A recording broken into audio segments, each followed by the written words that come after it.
So today we're going to rebuild this RST Mozo Pro.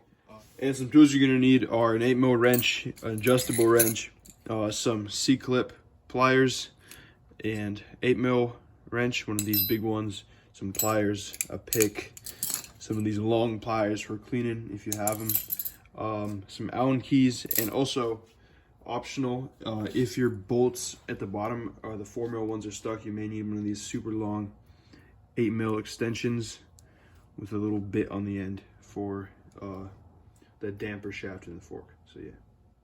All right, first thing we're gonna do is unscrew these little fours at the bottom. You wanna do this before you take the top caps off because they could be seized in there, and that kind of provides extra pressure on them. So yeah, unscrew these, and then we're gonna do the top caps after. And now once you got the bolts out, the lowers should just slide right off. There you go. And now let's do the top. Not sure about your case, but my top caps are extremely stuck. So I got this vice grip with these paper towels on here. You could also use a towel or whatever. And yeah, let's unscrew them.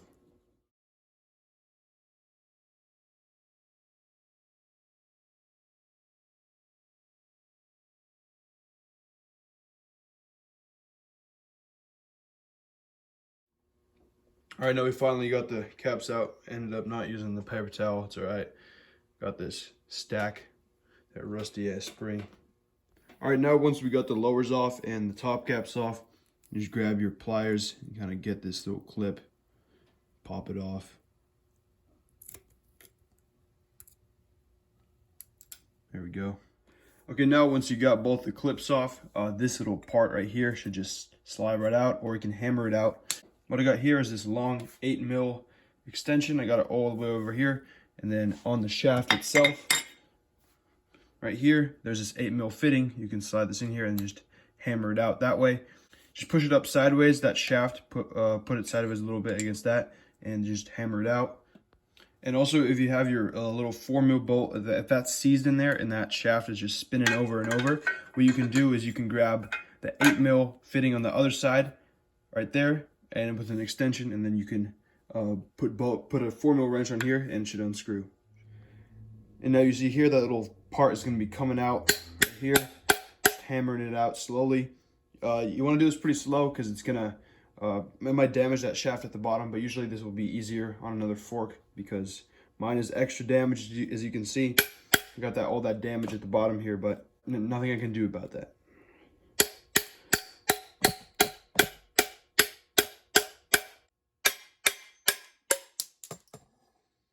All right, once you got the end cap off, you just grab an extension and just slide the shaft all the way out this way. It won't go out the top because the threads are there.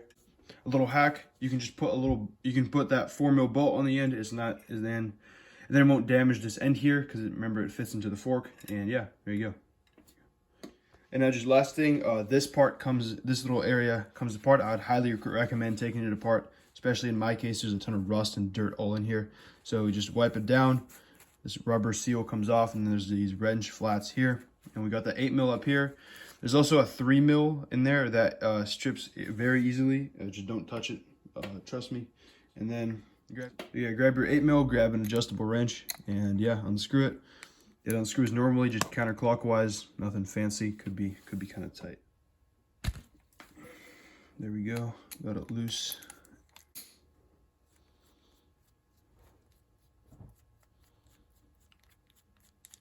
This little piece comes off, and then also all these rubber O-rings. And finally, if you want to pull it apart even more, you can take off the stanchions, you can take off the steer tube. This is great if you want to polish the crown. I'm not going to do it because it's already pretty nice. So I might clean up the bolts. So yeah, there you go. Now it's all taken apart. Also, one of my clips managed to snap right here. This is all I have left of it.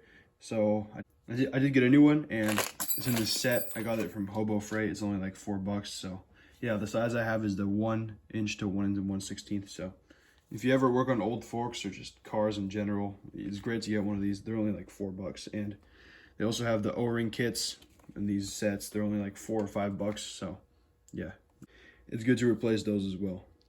All right, now I'm just gonna separate the two lowers and the arch. It makes it easier to clean and put back together, so yeah.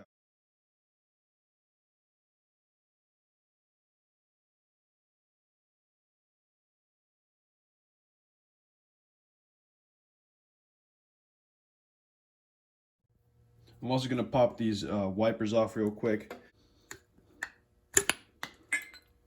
Also, this fork used to be yellow. This is the most sun-faded I've ever seen something. So we're gonna see if we can get it back to the original color. All right, now we got everything all nice and taken apart. Now it's time to clean. For this, I like to use a cleaner or degreaser. You can also use acetone for like the lowers or the stanchions in here. Get it nice and good. I just use some of this acetone stuff. Then I also get these long pliers, put like a paper towel on the end and cycle it through, nice and good. And also you want to take out these little ends out of the springs. Mine were completely rusted and destroyed. As you can see, this one was so rusted it literally just snapped. So yeah, I had some spare ones, so we're gonna use these. And I had to file down these threads a little bit because these actually unscrew from here. And yeah, just file those down and then you can just pop them in and make sure they're like in there, you know.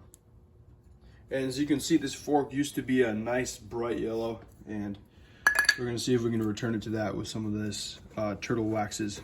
So yeah. So yeah, this fork is really nasty. I cleaned down some of these little things with the O-rings on them. Make sure you pop the O-rings out and then clean them. There's a lot of dirt hidden under there. And also, yeah, for the lowers, this is just from cleaning it down with alcohol. You can see how much dirt there's on there. So I'm gonna go do the polishing, and yeah, this thing's gonna pop out hopefully. All right, we got all the lowers waxed down and the arch as well. The color didn't come back too well, but at least it's now all nice and shiny. So yeah, there you go. All right, now we got everything all nice and cleaned down. We have these lowers all polished up. The color kind of came back. And yeah, for replacement parts, the elastomers, I'll have a link for those. They actually replace these springs because they comes with an extra bottom out elastomer. The clips, just go to your Harbor Freight, you can find one of them as well. Same with the O-rings, those come in those big packs. You can replace them if they're cracked or worn out. And the seals, the wiper seals, you can buy them as well. I'll have a link for those. And you can also buy some generic ones, but as long as they're just still as long as they're not cracked and they still have an edge on them, I would just keep them and run it. Yeah. And now for assembly, all we really need is this Ram butter grease.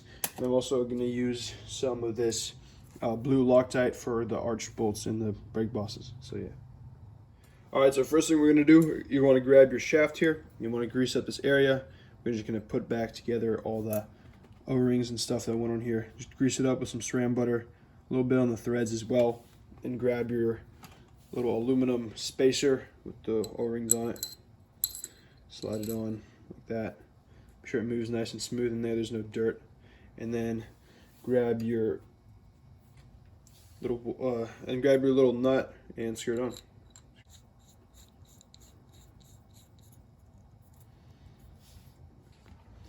All right, so you make sure to just tighten it down. You can use an adjustable wrench or whatever. You can grab an 8mm on the other side and just tighten it down a little bit so it's snug. And then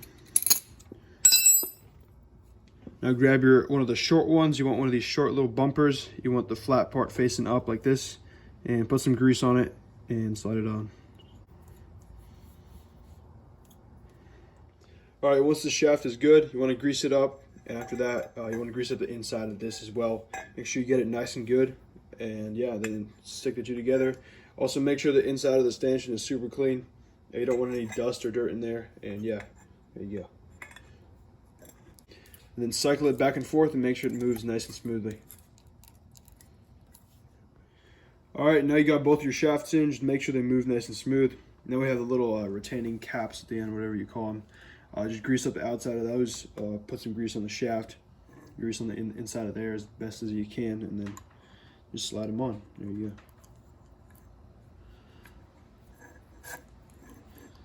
And then make sure they pop all the way down. Another thing you can do, just push these shafts and just push them out of the way and push this all the way down like that. There you go. All right, and now once you got those things all the way down, make sure you can see the groove in there. Grab your clip and slide it on.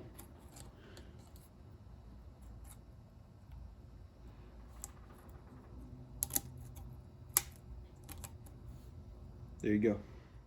All right, so first thing you want to do, you want to put on the little ends over here on the springs.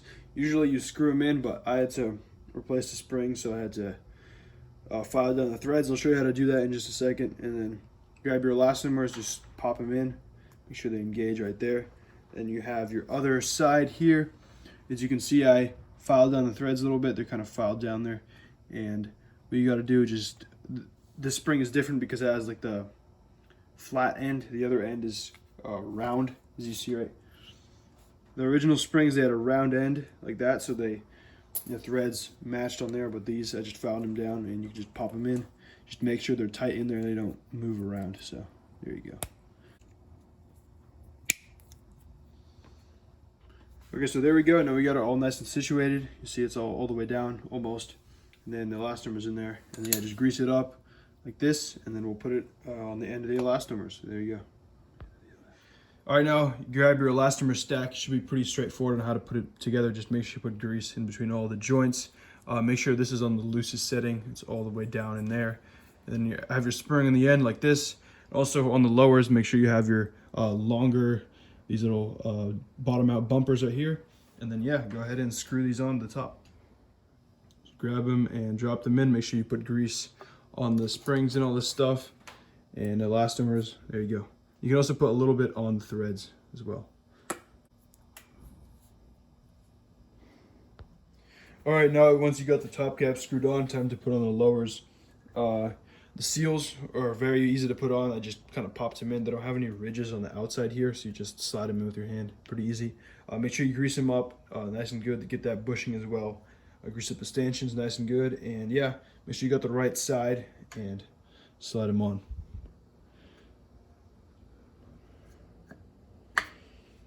Make sure it moves nice and smooth. And the other side. All right, now let's put the arch on. I got it right here. For these, they already have Loctite on them, so I'm just gonna run it like that. I like to put the arch on after because I like doing the lowers one at a time. It makes it a lot easier in my opinion, so.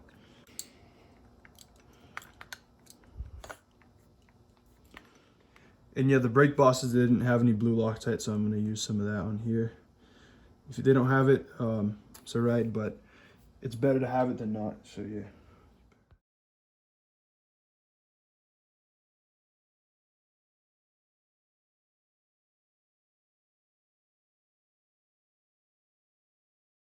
All right, now finally you can do this before or after you put the arch on. Grab your little bolts at the bottom and engage them with the lowers like this. And yeah, just screw them in.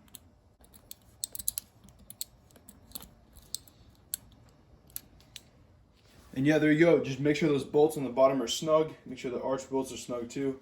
And yeah, once you got that all done, just cycle the fork around, make sure it moves nice and smoothly. And yeah, there you go. Now you got yourself a fully rebuilt RST Mozo.